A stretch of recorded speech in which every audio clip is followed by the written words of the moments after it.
Los de Caracas se creen la gran verga. No nos creemos, somos. Pa, pa, pa.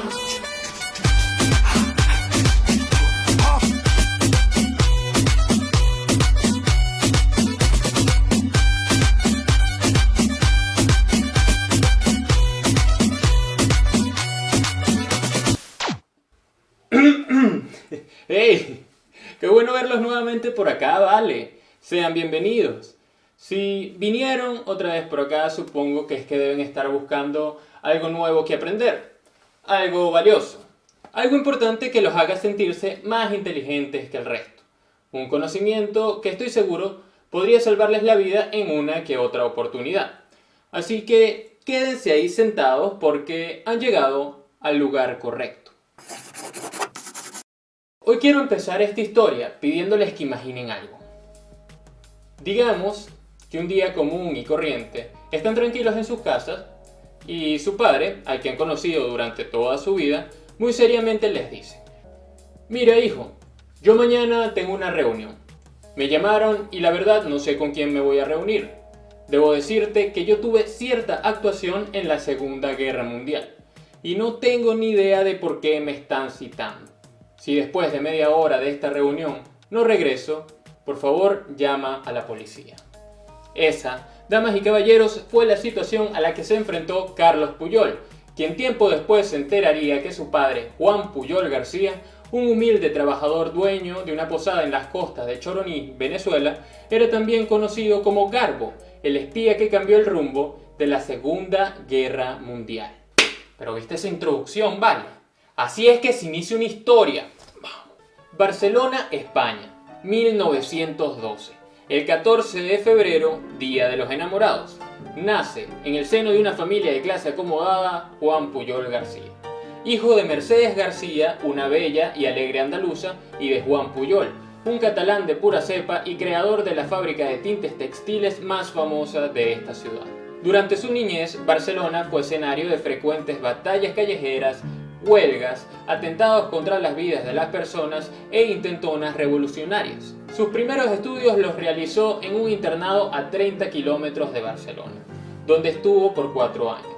Luego retornaría a su ciudad natal y continuaría estudiando en un colegio dirigido por los hermanos de La Salle, donde al parecer tuvo un altercado con uno de sus profesores, por lo que decidió dejar el colegio y comenzar a trabajar como aprendiz en una ferretería. Pero las tareas tan duras y aburridas le hicieron recapacitar y renunciar a su empleo. Tiempo después decide estudiar filosofía y letras, hasta que se enfermó de apendicitis y fue al hospital con urgencia. Ya curado, abandonó sus propósitos de estudiar filosofía y decidió dedicarse a la cría de pollos. Pollos. Eso es lo que dice la biografía. Acabados sus estudios en la Real Escuela de Avicultura de Arenys de Mar, llegó el momento del servicio militar obligatorio, donde fue destinado al 7º Regimiento de Artillería Ligera, teniendo la suerte de no ser llamado a intervenir en las sublevaciones que se produjeron en ese entonces. Al finalizar dicho servicio, se dedicó a dirigir una granja avícola al norte de Barcelona. Sin embargo, el 18 de julio de 1936 oyó por la radio que se había producido una rebelión militar. Después de llamar a algunos amigos, supo que se estaban colocando barricadas en plazas y avenidas. La gente se estaba matando en las calles, por lo que prefirió quedarse en la casa de su novia en la calle Gerona, donde esperarían a que se restableciera el orden. Pero lo que ellos no sabían es que estaban por empezar 3 largos años de guerra civil entre el bando de los nacionales y el de los republicanos.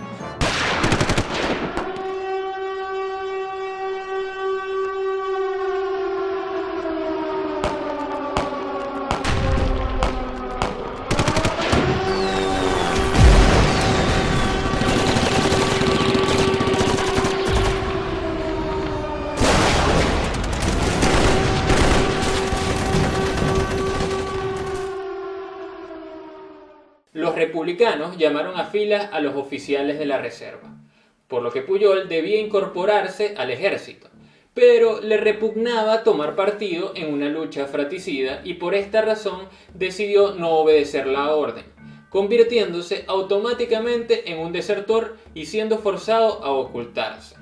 Durante el año siguiente vivió en una sórdida callejuela del casco antiguo de Barcelona, en el apartamento de un taxista con su mujer y su hijo. Pasados unos meses la familia se marchó y Pujol quedó absolutamente solo. Pero como los vecinos creían que el apartamento estaba vacío, no podía moverse ya que cualquier ruido lo delataría. 3 veces por semana una amiga le llevaba comida y el resto del tiempo lo pasaba en una quietud total, angustiado por el temor a ser descubierto. En esta penosa situación se sentía tan deprimido y aislado que perdió 20 kilos. Tenía el aspecto de un anciano decrépito, aunque solo contaba con 25 años. A medida que se iba debilitando, se desesperaba cada vez más y comprendió que no podía soportar aquello por mucho tiempo. Finalmente, la mujer que le traía la comida logró obtener falsos documentos de identidad en los que se le atribuía una edad que le eximía del servicio militar. Y se marchó,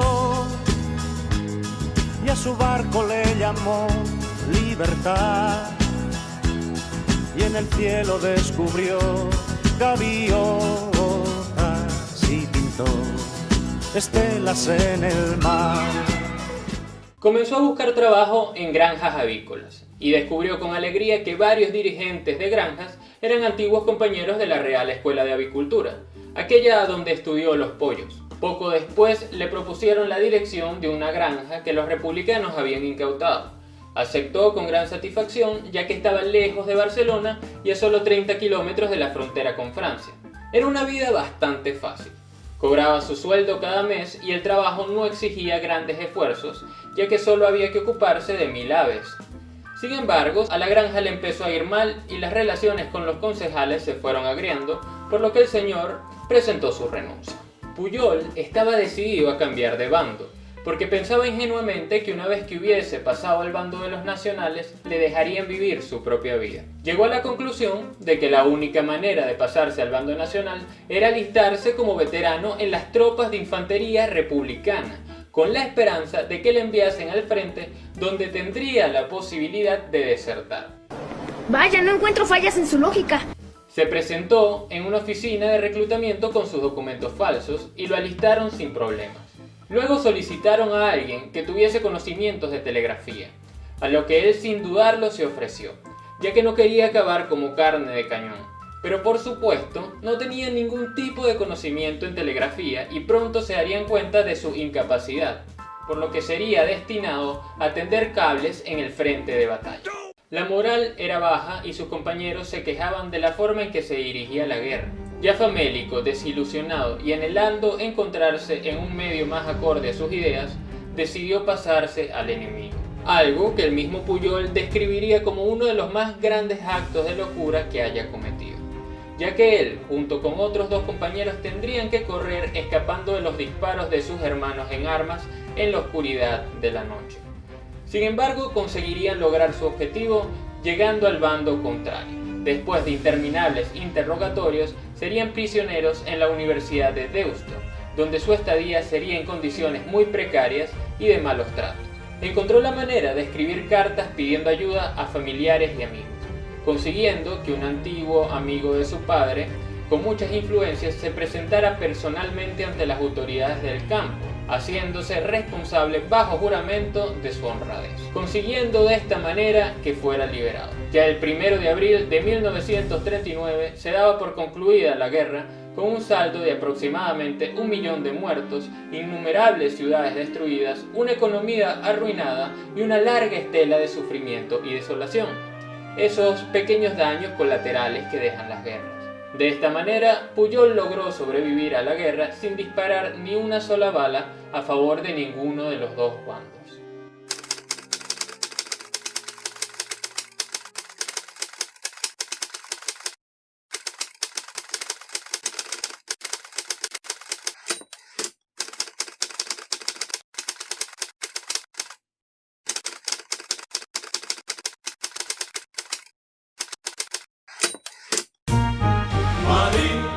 Madrid, Madrid. En México se piensa mucho en ti, por el sabor que tienen tus verbenas, por todas cosas buenas que soñamos desde aquí. Y vas a ver lo que es canela fina y armar la tremolina cuando vayas a Madrid, que sí. La vida en Madrid era complicada. La comida escaseaba, el mercado negro crecía vertiginosamente y los precios eran exorbitantes.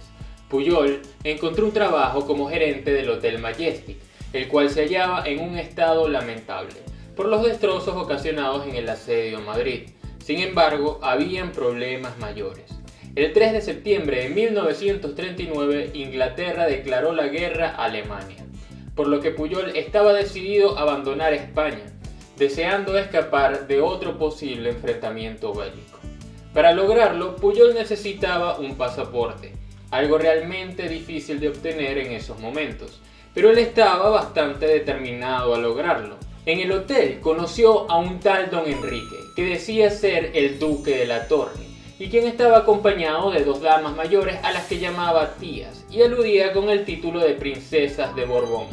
Don Enrique se sentía un tanto angustiado ya que no podía conseguir whisky escocés para las señoras, una bebida esencial dada su posición social y compromisos. A lo que Juan Pujol, con la labia que le caracterizaba, le sugirió que como las princesas gozaban de grandes influencias, no tendría la más mínima dificultad en comprar el whisky en el extranjero. Solo necesitaban conseguir unos pasaportes y encaminarse a Portugal. Por supuesto, Pujol se ofrecería de guía en esta travesía. Por lo que partieron en un viaje donde consiguieron el ansiado whisky, pero aún más importante, un pasaporte para nuestro amigo Juan Pujol. Algo que, como dijimos, era prácticamente imposible obtener en esa época y le ofrecía muchas posibilidades. En abril de 1940 contrajo matrimonio con Araceli González Carballo, quien se convertiría indiscutiblemente en una coprotagonista de esta historia. Las convicciones humanistas de Pujol no le permitían cerrar los ojos ante el enorme sufrimiento que estaba siendo desencadenado por Hitler, a quien él describía como un psicópata. Por esta razón se sentía obligado a contribuir con el bienestar de la humanidad. Nur dann, wenn wir in der Partei durch unser aller Zutun die höchste Verkörperung des nationalsozialistischen Gedankens und Wesens verwirklichen, wird sie eine ewige und unzerstörbare Säule des deutschen Volkes und Reiches sein. Dann wird einst neben die herrliche, ruhmreiche Armee, den alten, stolzen Waffenträgern unseres Volkes, die nicht minder traditionsgefestigte politische Führung der Partei treten, und dann werden diese beiden Einrichtungen gemeinsam den deutschen Menschen erziehen und festigen und auf ihren Schultern tragen den deutschen Staat, das Deutsche Reich.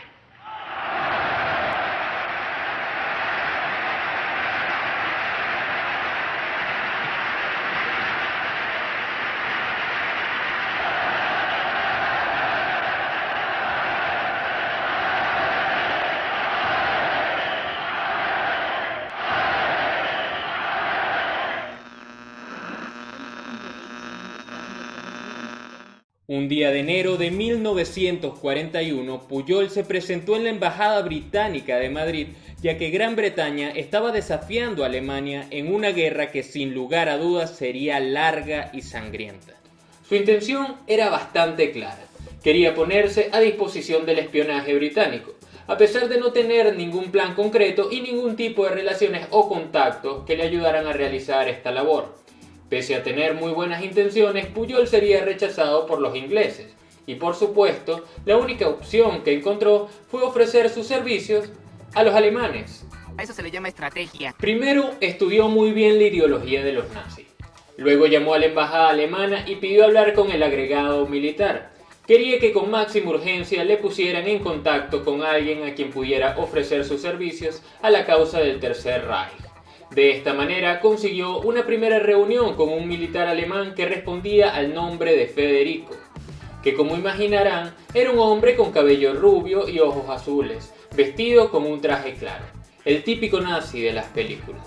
Pujol se ofreció a trabajar en la embajada y establecer contactos. Habló de sus innumerables amigos en los círculos diplomáticos y en el gobierno, complementando todo con la pasión que sentía por el nacionalsocialismo. De más está decir que dichas conexiones no existían y que simplemente estaba inventando. Federico le comunicó que no les interesaban sus propuestas y que lo único que querían era material que fuera de utilidad para el servicio alemán de espionaje y contraespionaje, conocida como la Abwehr o algo parecido. A lo que Pujol hábilmente respondió que si ellos le conseguían un empleo como corresponsal extranjero de alguna revista o periódico español, una vez allí él podría enviarles información de utilidad. Esta alternativa pareció interesarles un poco más. Pujol quería demostrar su valía para los alemanes, por lo que se propuso conseguir un visado para Gran Bretaña. Se le ocurrió fingir que su padre al morir había dejado ciertos fondos y acciones en Inglaterra. Viajó a Lisboa, se instaló en el Hotel Suizo Atlántico y se inscribió como residente en el consulado español, donde solicitó un visado para Gran Bretaña. Sin embargo, dicho visado le fue negado, por lo que tuvo que encontrar otra salida. Por casualidades de la vida, en su hotel había un gallego de nombre Jaime Sousa, el cual le mostró lleno de orgullo su visado diplomático especial. Era un papel con el membrete del Ministerio de Asuntos Exteriores y el escudo de España. Tenía un texto mecanografiado que solicitaba se le prestara toda la ayuda necesaria al portador de dicho documento. Pujol, viendo que esta persona era propietaria de un documento tan magnífico, decidió hacerlo su amigo, llevándolo a visitar nightclubs, casinos y cabarets. Su plan era fotografiar el visado diplomático para hacer una copia del mismo y tener algo de valor que mostrarle a los nazis. Una noche llevó a Jaime a visitar el casino de Estoril y mientras jugaban empezó a quejarse de un supuesto dolor abdominal, por lo que tendría que volver al hotel, no sin antes sugerirle a su nuevo amigo que siguiera jugando ya que estaban teniendo una muy buena racha. Claramente, esto no era más que una excusa para fotografiar el visado. Estando en Lisboa, encargó 2 ampliaciones de la fotografía. Recortó el escudo de España de una de ellas y lo llevó a un fabricante de grabados para que hicieran una plancha de metal con ese diseño. Con dicha plancha y una ampliación, fue a la antigua imprenta Berth & Irmaus, fingiendo pertenecer a la Cancillería española y les encargó 200 ejemplares. Después de esta operación, ya contaba con unos formularios de visado a los que le sacaría mucho provecho. Regresa a Madrid a principios de la primavera de 1941. Más entusiasmado que nunca, se encuentra listo para la acción. Llama a Federico y concertaron un encuentro. Pujol volvió a insistir en la coartada del empleo como corresponsal, pero a los nazis les parecía muy difícil porque en Londres la mayoría de los medios contaba con un personal acreditado, ya que era un sitio muy clave. Previendo esta negativa, Pujol ya contaba con un as bajo la manga, así que fingiendo una extrema cautela, deslizó un trozo de papel fuera de su bolsillo y se lo entregó por debajo de la mesa. Se trataba de uno de los papeles que había mandado imprimir en Lisboa, en el que supuestamente se le asignaba el encargo diplomático de viajar a Londres en misión especial al servicio del departamento administrativo del agregado comercial de la embajada. Dejó que Federico le echara una rápida ojeada y le pidió que mantuviera su misión en secreto. En un abrir y cerrar de ojos, Federico le trajo una botella de tinta invisible y varios códigos secretos, acompañados de las instrucciones del tipo de informes que esperaba recibir y la suma de $3.000. Los nazis habían caído en su trampa. Sin la menor dificultad, en julio de 1941, Pujol se instaló junto con su esposa en Portugal, haciendo uso de los $3.000 que los nazis le habían dado. Se mantuvo en constante movimiento para que nadie pudiera seguirle el rastro, ya que en aquellos momentos Lisboa era el centro del espionaje y el contraespionaje europeo, y con una extrema precaución se disponía a entrar en contacto con los británicos a través de su embajada. Sin embargo, no fue capaz de llegar a alguien lo suficientemente importante como para confiar en él. No podía entender por qué los británicos eran tan difíciles mientras los alemanes se habían mostrado tan receptivos y colaboradores. Pero Pujol estaba bastante decidido a no renunciar y continuar con su curiosa forma de espionaje por cuenta propia. Él era una especie de espía freelancer. Pujol compró una guía turística, un horario de trenes y un gran mapa del Reino Unido, y en octubre envió su primer mensaje a los alemanes desde Portugal, mientras que ellos pensaban que estaba en Inglaterra. En la carta se leía una entusiasmada descripción de Gran Bretaña hecha por un catalán apasionadamente demócrata, pero entre líneas iba toda la información para los alemanes escrita con la tinta invisible, donde decía que antes de abandonar Portugal había enviado a la embajada alemana en Lisboa la llave de una caja de seguridad en el Banco Espíritu Santo, con las instrucciones de que le enviasen a Federico en la embajada alemana en Madrid. Explicaba que había entablado una amistad con el piloto que lo había conducido a Londres, al que luego convenció para que llevara periódicamente su correspondencia a dicho banco en Lisboa. Supuestamente, de esta manera no existía la más mínima posibilidad de que sus cartas fueran franqueadas por el servicio de correo británico. Pero todos sabemos que esto era porque él estaba en Lisboa. Este piloto que se inventó sería el primero de una larga lista de supuestos subagentes reclutados por Pujol, una increíble red de espías imaginarios de la que hablaremos más adelante. En la carta también señalaba que pensaba residir en el lago Windermere, en el centro de Gran Bretaña, porque había oído que allí se encontraban estacionadas una gran cantidad de tropas. Posteriormente, comunicó que le habían ofrecido un empleo en la BBC y que estaba a punto de aceptarlo. Pujol se había convertido en un auténtico espía alemán al que los nazis comenzarían a llamar con el nombre clave de Árabe. Otro mensaje, inventado igual que los demás, provocó un enorme impacto en el servicio británico. En esta carta decía que un convoy de 5 navíos había zarpado desde Liverpool rumbo a Malta, información que había obtenido gracias a un supuesto marinero. Lo extraordinario fue que en efecto un convoy británico había partido desde Liverpool con dirección a Malta, aunque ni la fecha ni la cantidad de buques coincidían exactamente con su mensaje. Fue suficiente como para que los ingleses pensaran que había un agente alemán sin controlar en Gran Bretaña. Esto preocupó mucho a los británicos, sobre todo cuando se confirmó que los alemanes habían efectuado un reconocimiento aéreo de la ruta desde Liverpool al puerto de La Valletta, en Malta. Se preguntaban quién era ese agente, de dónde obtenía toda esa información que ponía en peligro la seguridad británica. Ahora eran los ingleses quienes lo estaban buscando a él. Los alemanes le empezaron a pedir informes más detallados y consistentes sobre las tropas y sus movimientos. Al parecer, sus mensajes no eran tan coherentes como se esperaba, lo cual era bastante lógico, ya que jamás había estado en Inglaterra y sus conocimientos de la lengua inglesa eran nulos, y que hablar de sus conocimientos militares. No tenía la menor idea sobre cómo estaba organizado un ejército extranjero y ni siquiera conocía la estructura militar británica. Además, su permanencia en Lisboa representaba un riesgo muy grande para él y para su esposa, por lo que se sentía muy preocupado ya que no sabía qué hacer o decir para seguir funcionando con eficacia. La farsa llegaba a su fin. Pujol estaba decidido a abandonar por completo la operación y desaparecer incluso del territorio europeo.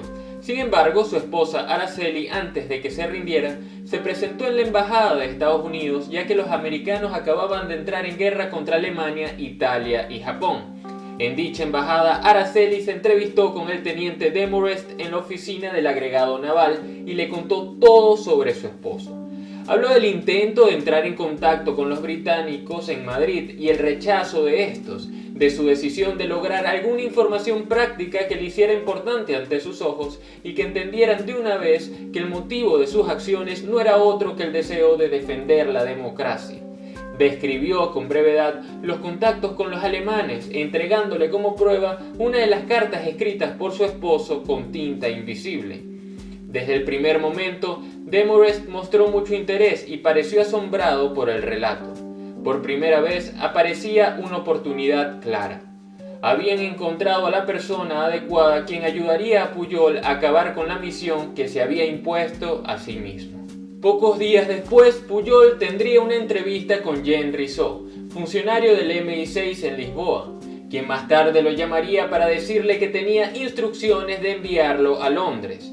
Ya estaba todo arreglado para que saliera la noche siguiente en un barco con destino a Gibraltar, donde le darían instrucciones y le entregarían un puñado de libras esterlinas para que comprara algo de ropa, ya que no llevaba ni el más mínimo equipaje. 2 días más tarde salió de Gibraltar en un avión terriblemente incómodo, desde donde comprendió lo lejos que estaba de su casa, a punto de entrar en un país extraño. Se mostrarían los ingleses amistosos, entenderían los motivos que justificaba todo lo que había hecho y creerían en sus deseos de trabajar en beneficio de la humanidad. ¿Qué le depararía el futuro a Juan Pujol? Así es.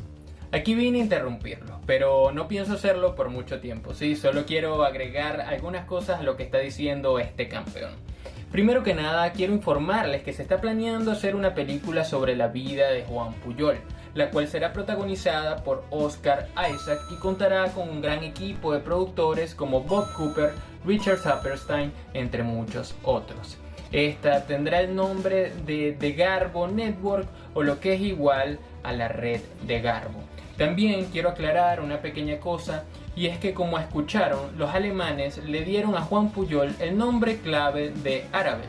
Sin embargo, en internet también pueden encontrar que se referían a él como Alaric, y esto es por una razón bastante sencilla, la verdad. En efecto, los nazis nombraron a Pujol Alaric. Sin embargo, al momento de referirse a la red que éste manejaba, utilizaban el nombre clave de Arabel, y como ustedes ya bien lo saben, dicha red era totalmente ficticia y salía de la imaginación de Juan Pujol, por lo que Arabel vendría a ser igual que Alaric, Alaric igual que Garbo y Garbo igual que Pujol. Sencillo. Todo lo que han escuchado hasta el momento es una parte sobre las acciones de Juan Pujol. Sin embargo, hay muchísimas historias y anécdotas que se quedaron por fuera de este video, ya que habría sido demasiado extenso, por lo que les recomiendo investigar más sobre este increíble personaje. En la descripción del video encontrarán links hacia diferentes documentales, páginas web y diversos videos que me sirvieron de referencia al momento de realizar este proyecto. Así que échenle una ojeada y sigan aprendiendo sobre Juan Pujol. Todo lo que me queda por decir es que si les ha gustado este video, por favor le den un gran like, coméntenlo, suscríbanse al canal y compártanlo con sus amigos. Y no olviden seguirme en mis redes sociales para que estén atentos a cada vez que publico un video. De esta manera podremos expandir esta preciosa comunidad. Yo podré seguir haciendo estos videos que me fascinan y ustedes podrán seguir entreteniéndose con ellos. Eso no es hermoso, me parece una simbiosis perfecta. Así que ya lo saben, like, suscribirse, comentar y compartir. Así que nos vemos y los dejo con este caballero que me llena de orgullo.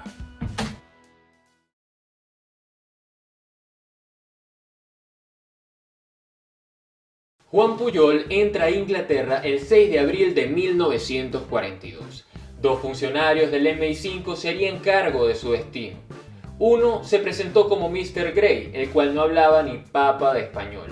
El otro sería Thomas Harris, quien hablaba castellano a la perfección. Fue sometido a un interrogatorio largo y detallado, en el que Mr. Grey hacía las preguntas y Harris era el intérprete. Como dije antes, no es que el inglés de Pujol fuera rudimentario, es que era casi inexistente. 3 días después, una vez consultados diversos departamentos del MI5, enviaron a los nazis una jugosa carta en la que por primera vez se incluía información real sobre Inglaterra. A Pujol le otorgarían el nombre clave de Garbo, debido a que en esos tiempos Greta Garbo era una actriz muy reconocida, y todos en el MI5 creían que la actuación de Pujol era digna de un Oscar, por lo que este seudónimo le vino bastante bien. Garbo, como ya dijimos antes, había comenzado a crear su propia red de agentes imaginarios en Lisboa. Empezó por el piloto que lo llevó a Londres y a este le siguió otro piloto que lo reemplazaba cuando era necesario. Gradualmente fue introduciendo nuevos contactos que supuestamente había reclutado como ayudantes y operaban en toda Inglaterra. Con la ayuda de Tommy Harris y el MI5, la red fue creciendo y brindando más información. La primera creación de esta colaboración fue el agente J3, que ocupaba un importante cargo en el Ministerio de Información y sobre el que informó a los alemanes por primera vez el 16 de mayo de 1942. Le siguió un camarero gibraltareño que trabajaba en una dependencia militar secreta y era manifiestamente antibritánico. La red de Garbo llegó a tener 27 agentes totalmente imaginarios, pero completamente creíbles para los alemanes. Los había de distintas nacionalidades: ingleses, galeses, americanos, indios y hasta venezolanos, todos con distintas ocupaciones en Gran Bretaña, Canadá y Asia. De esta manera podían enviar información falsa desde varias fuentes diferentes y hacer creer a los nazis que eran totalmente ciertas. Y para que los agentes fueran creíbles, a menudo informaban sobre su vida, carácter, ideología y personalidad, mientras que en otras ocasiones apenas ofrecían información. Incluso llegaron a matar a alguno de sus supuestos agentes y a publicar el anuncio de su funeral en un periódico, incluyendo el detalle de pedir que no se enviaran flores. La historia funcionó tan bien que los alemanes enviaron un dinero para su viuda, que eventualmente también fue incorporada al imaginario equipo de espías. Gracias a esta red completamente falsa, Garbo, o mejor dicho, Arabel para los alemanes, se ganó la confianza absoluta de los nazis. Juan Pujol realizaba su labor de inteligencia desde una oficina en Jeremy Street, cerca de la sede del MI5.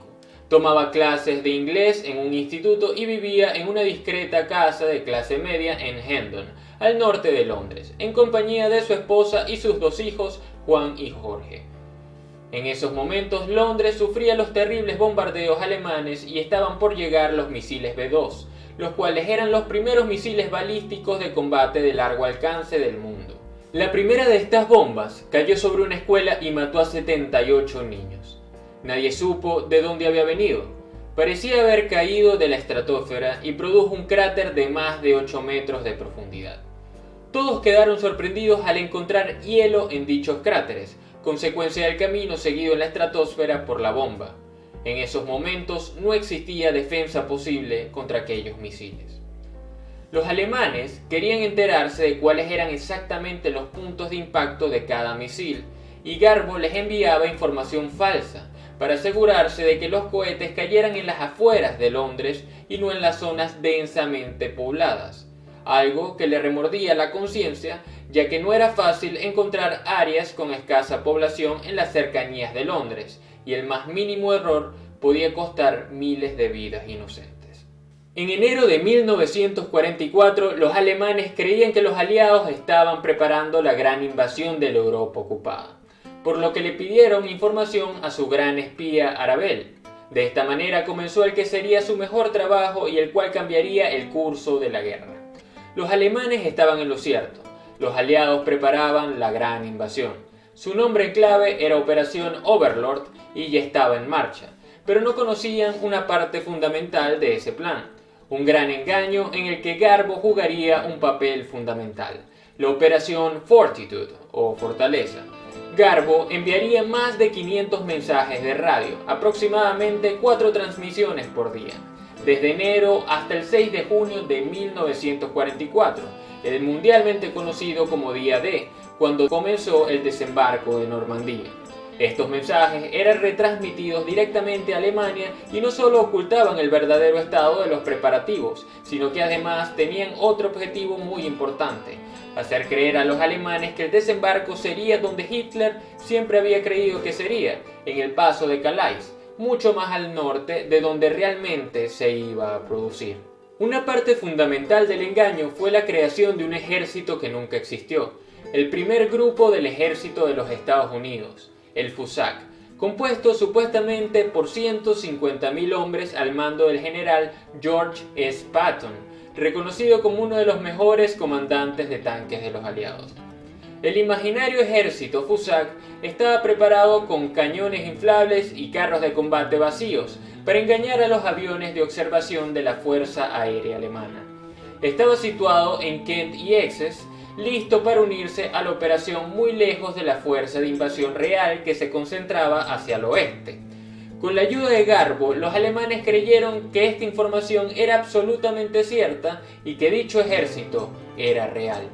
La operación fue tan audaz que para conseguir que los alemanes creyeran que el desembarco en Normandía no era más que una maniobra de distracción, el 5 de junio Garbo les advirtió que recibirían un mensaje urgente a partir de las 3 de la madrugada. Esperaba informarles que todo indicaba que las tropas estaban a punto de embarcarse con destino a Francia, es decir, tenía planeado anunciar el desembarco horas antes de que se produjera para así poder mantener la confianza de los alemanes.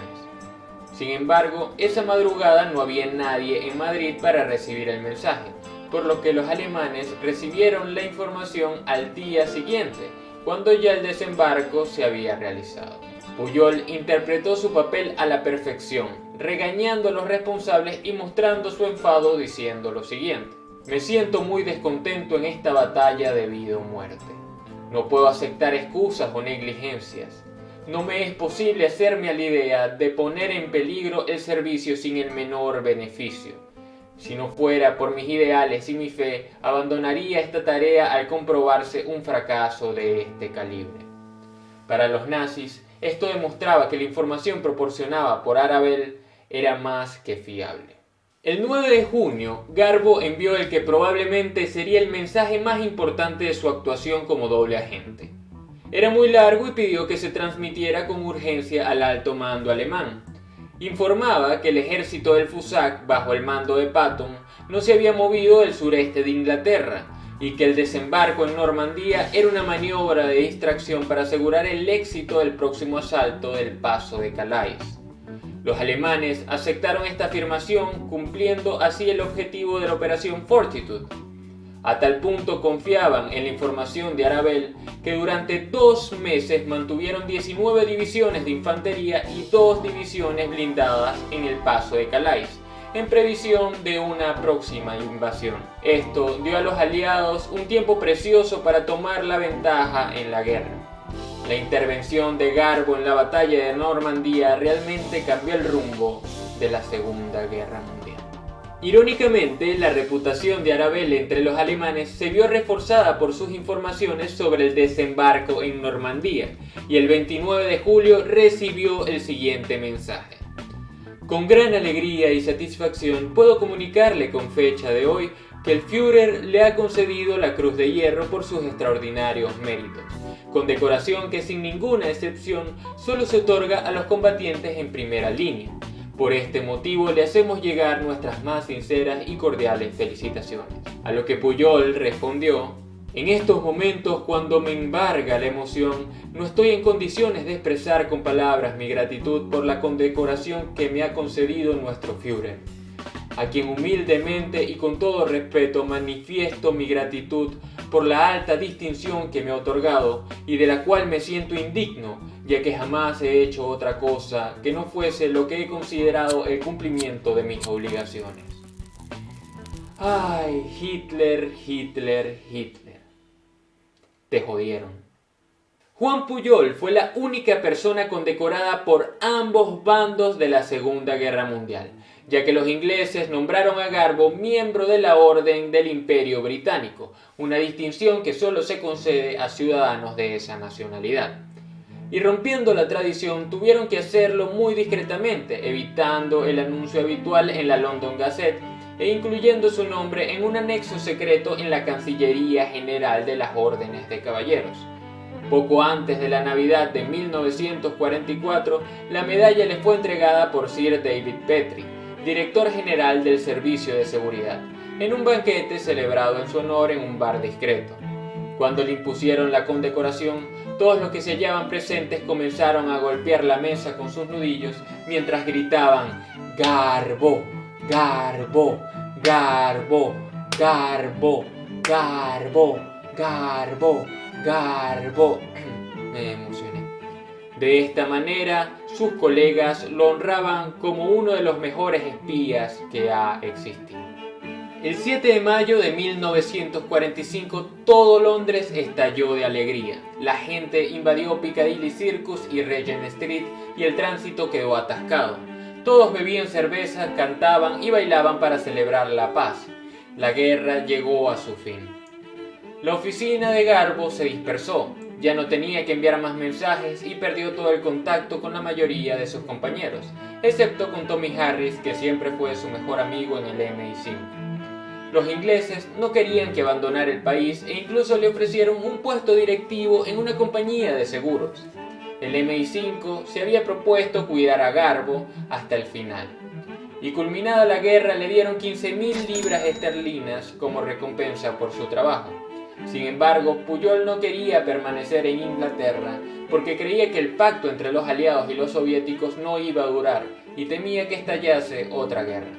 Partió de Gran Bretaña en junio de 1945 a bordo de un hidroavión en dirección a los Estados Unidos, acompañado por Tommy Harris.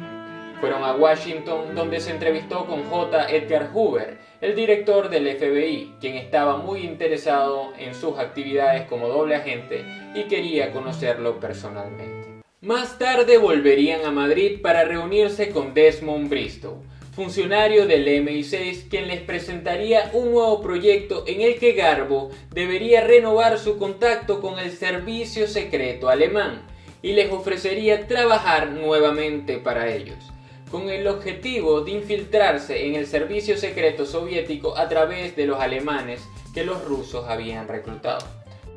Aceptó participar en este proyecto, siendo esto muy arriesgado de su parte, ya que nadie sabía cómo reaccionarían los alemanes al verle de nuevo. Llamó a sus contactos en Madrid y preguntó por Gustav Kittner, el verdadero nombre del agente Federico. Una voz le contestó que él vivía fuera de Madrid y que la persona que podía darle más detalles era Edvard Kirbuch o algo así. Un comandante con el que nunca había tenido contacto, pero al llegar a su casa pareció muy satisfecho de verle y le invitó a comer. Se encerraron en su oficina y empezó a mostrarle la mayor parte de los mensajes que Pujol les había enviado. Le explicó que las cosas eran muy difíciles para los alemanes vencidos. Todos los miembros del servicio secreto alemán en España se habían dispersado o habían perdido el contacto entre sí. Agregó que la mayoría de los oficiales superiores estaban muertos o habían sido detenidos. En consecuencia, era difícil que él pudiese hacer algún plan, ya que no existía la más mínima organización. Luego le entregó 25.000 pesetas como prueba de gratitud por todo lo que había hecho en favor del Tercer Reich. También le dio la dirección de Federico, el cual se ocultaba en una pequeña aldea de la Sierra de Guadarrama. Pujol fue a visitar a Federico, quien se encontraba aterrorizado. Temía ser secuestrado o eliminado por los soviéticos. La derrota alemana había sumido a Federico en una gran tristeza y se mostraba muy crítico de Hitler y de su manera de conducir la guerra. Representando su papel de simpatizante nazi, Pujol le dijo que vendrían tiempos mejores. Se despidió de Federico para no volverlo a ver jamás y volvió a Lisboa. Al llegar se reunió con Tommy Harris, quien no podría creer que hubiese visitado realmente a sus contactos alemanes en Madrid. Lo encontró absolutamente increíble y quedó estupefacto ante su temeridad. Para él, aquello había sido la última prueba irrevocable de que su doble identidad, Arabel Garbo, había constituido hasta el final un secreto impecablemente guardado. Finalizada la contienda, Juan Pujol se dedicó a visitar Cuba, México y otros países sudamericanos. Buscaba un lugar que fuera seguro y cómodo, exento de extremismos nacionalistas y cuyo futuro resultara próspero. Quería llevar un país democrático en el cual pudiera establecerse con carácter definitivo. En las costas de América del Sur se encontraba un país el cual comenzaba a brillar por su prosperidad, sus bellezas naturales y el calor de su gente. Un país llamado Venezuela, pero al que él preferiría llamar hogar.